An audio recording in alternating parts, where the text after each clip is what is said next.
Vamos a hablar un poco de economía, lo que nos reúne semana a semana acá en El Mirador. Para eso estamos en comunicación con el economista Roberto Feletti. Muy buenos días, Roberto, ¿cómo estás?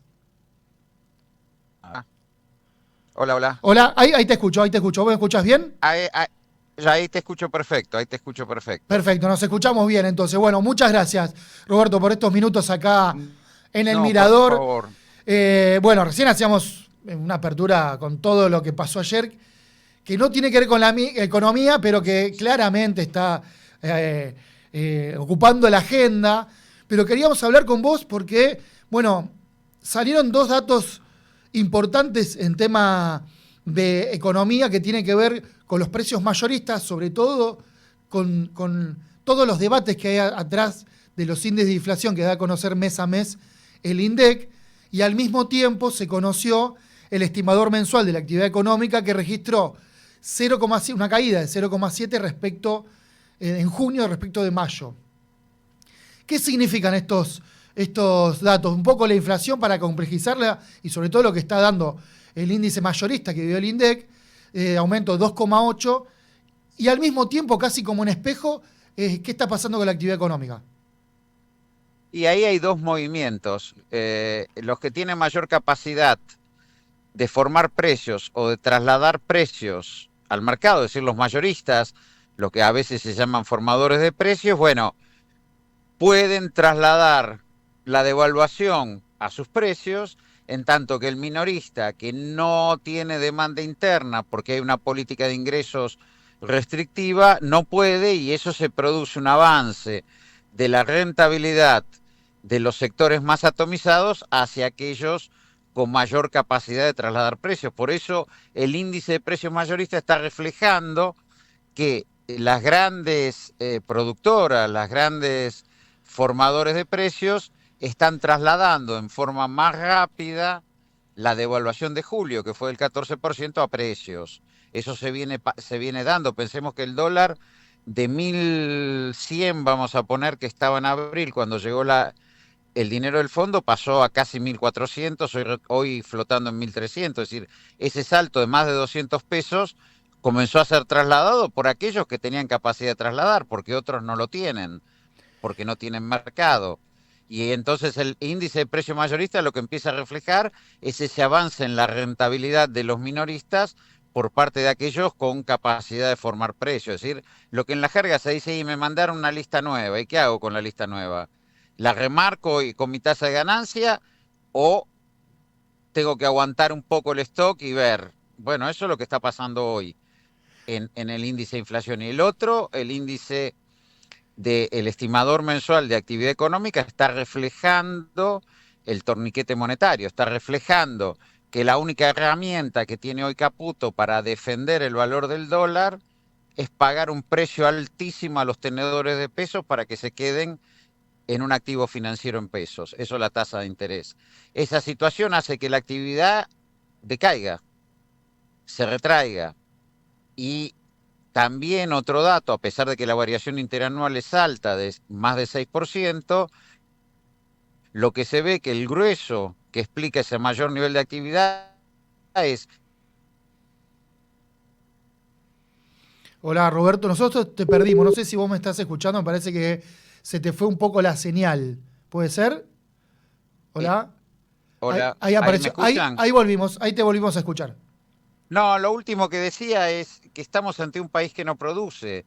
Si vos mirás la variación interanual del 6,2 del estimador mensual de actividad, vas a ver que el 28% te lo explica intermediación financiera y el otro 12-13% te lo explica hotelería y gastronomía. Entonces y comercio. Entonces estamos en una situación realmente complicada. Además, insisto, la única herramienta que hoy le quedó al Ministerio de Economía para contener al dólar es el torniquete monetario, es tener la tasa de interés altísima para que esos pesos excedentes no se vayan al dólar, porque no hay actividad productiva. Y en un contexto de mayor retracción, sí, sin duda. Ahora, ¿hasta dónde puede sostener el gobierno una tasa que está por arriba del 50, 60%?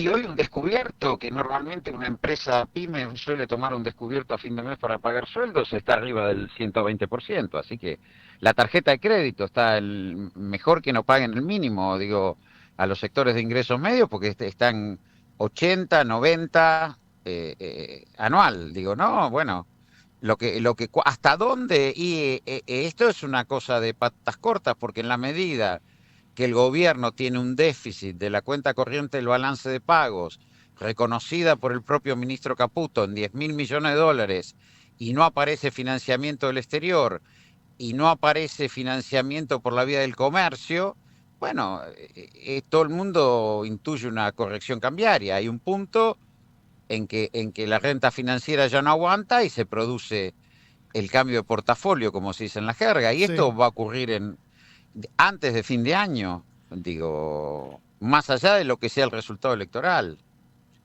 Ahora, escuchando por un poco los argumentos del equipo económico del gobierno, por ejemplo, con el tipo de cambio, dice, bueno, está flotando, más allá de la discusión de si flota o no, si interviene o no, tenemos el dólar futuro y la tasa como mecanismos indirectos, pero estrictamente dentro de lo que el gobierno viene argumentando, ahora está en 1.315 y la banda creo que está por arriba de los 1.400.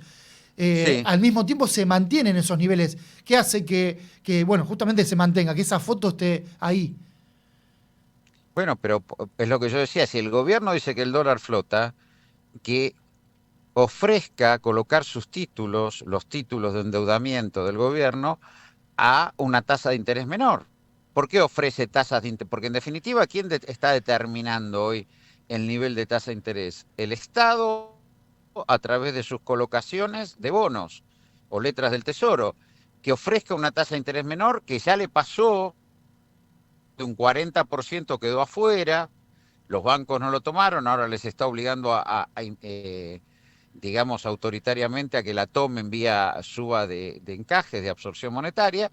Entonces, digo, si el gobierno dice que el dólar flota, ¿para qué está pagando intereses tan altos por la productiva? Tome créditos a tasas razonables. Digo, Ah, otra vez te perdimos, Roberto. te Ahora tienen, sí. Roberto, ahí ¿sabes está, el qué? gobierno, Hola, hola. Mirá, sí, te, decime. te- te perdimos cuando decías tasas razonables, te perdimos y creo que ahora te volvimos a recuperar. ¿Puede ser? ¿Me escuchás bien? Tasas razonables, yo lo que digo, Ahí sí, va. yo lo que digo es que el gobierno colocaría sus fondos, sus bonos a tasas razonables y permitiría que hubiera crédito a la actividad productiva. Esto de absorber todo peso que camina para que no se vaya el dólar a tasas enormes, económica, porque el Banco Central no acumuló dólares. Es un gobierno, es un programa económico que no acumuló los dólares del superávit comercial del 2024, más de 18.000 millones de dólares. No acumuló los dólares del blanqueo, no acumuló los dólares del Fondo Monetario, pidieron los dólares de la caja de seguridad y del colchón. Y entonces, ¿cómo es? No acumuló el mayor excedente que pagó el agro, que liquidó este semestre respecto del año pasado. Digo, ¿y entonces cómo es? El problema es ese, no es el ajuste fiscal sobre los discapacitados, los jubilados o una tasa de interés altísima que rompe el nivel de actividad. El problema fundamental acá es que el gobierno no acumula dólares en el Banco Central y por eso no puede estabilizar. Roberto, bueno, a ver, no voy a decir nada nuevo, ¿no? Pero el objetivo del gobierno es llegar al proceso electoral, llegar a octubre, centralmente con la inflación por lo menos en estos niveles. Obviamente eso requiere que el tipo de cambio no se le descontrole. Al mismo tiempo está golpeando la economía porque para sostener estos indicadores necesita una herramienta como la tasa de interés que estás describiendo vos recién, muy alta. La pregunta que te quería hacer es, bueno, esta es la foto de ahora, pero falta mucho para octubre. Falta mucho para octubre y realmente la economía argentina tiene una dificultad muy grande para acumular reservas. en general, la economía argentina, por eso lo decía así. Porque el ministro Caputo paga una renta financiera altísima. Lo que yo te decía, lo único que explica el crecimiento del nivel de actividad es la intermediación financiera. Es un programa sustentado en la valorización financiera. Y eso tiene patas cortas. Vos no podés tener una renta financiera de 2, 3 puntos en dólares mensuales. Es una cosa impagable. Entonces, Dura hasta que los agentes económicos digan esto no va más y cambien. me parece que lo perdimos otra vez. Ahora, está difícil, está en un lugar que... Ahí volvió. Tampoco el gobierno va a tener un triunfo resonante en octubre, digamos eso, porque esta caída del nivel de actividad está impactando en el empleo, ya no en los ingresos. Eso te quería preguntar. Ya en la ruptura. Es bastante novedoso cómo llega un gobierno a un proceso electoral de medio término, cuando por lo general los últimos gobiernos, no importa el color político, no va por ahí la pregunta, pero sí intentando cuidar que el bolsillo no se flaquee y demás, o no romper tanto la economía. Y ahora estamos en un proceso económico que parece inverso. ¿Y cómo llega el gobierno a este proceso electoral? Y por eso, pero no puedo aplicar ni siquiera políticas activas de expansión monetaria, porque si suelta la tasa de interés se le va el dólar, digo, porque los agentes económicos se dan cuenta que no tiene dólares en Banco Central.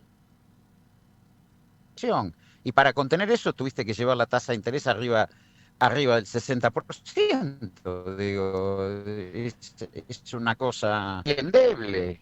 Ahora va a llegar con una ruptura grande del nivel de actividad, con ruptura del empleo, y veremos cómo el electorado responde a eso. Roberto, la última que te quería hacer, obviamente hay que prestar atención cómo da la inflación del próximo mes, pero para eso falta un poco, además de este dato que es obviamente relevante, ¿a qué prestarle atención en el corto plazo? ¿A qué cosas de la economía vos decís que o mirás para hacer un diagnóstico de cómo está el país en materia económica? Hoy hay que ver la economía real y ver los niveles de empleo. Para mí, la sustentabilidad de un esquema de tasa de interés alta, rompiendo el nivel de actividad, va a tener un impacto negativo, muy negativo en el empleo y consecuentemente en el salario. Para mí lo que hay que mirar de acá a fin de año es eso, porque... y lo otro que te decía antes, esto que señalabas de los precios mayoristas, cómo los agentes económicos más poderosos van trasladando la devaluación a precios y le van comiendo rentabilidad a los minoristas, con lo cual te empieza la crisis en lo que es pequeñas y medianas empresas, pequeños y medianos comercios, que también termina impactando en el empleo. Roberto, muchas gracias por estos minutos acá en el Mirador. Por ahí más adelante volvemos a hablar sobre todo para ver cómo está atravesando ya de cara cerquita el proceso electoral, pero bueno, a seguir de cerca cómo está la actividad económica. Muchas gracias por estos minutos acá en el Mirador. No, alto. Estaba difícil ahí a lo último. Si me sigue escuchando, bueno, otra vez un agradecimiento, pero se ponía difícil por momentos porque perdía la señal, pero creo que finalmente cuando retornó la señal se empezó a escuchar lo central y después lo terminamos escuchando mejor, salvo estos últimos segunditos. Primera mitad de esta mañana, el día de hoy, del Mirador. No se vayan, vamos a una tanda y de toque volvemos.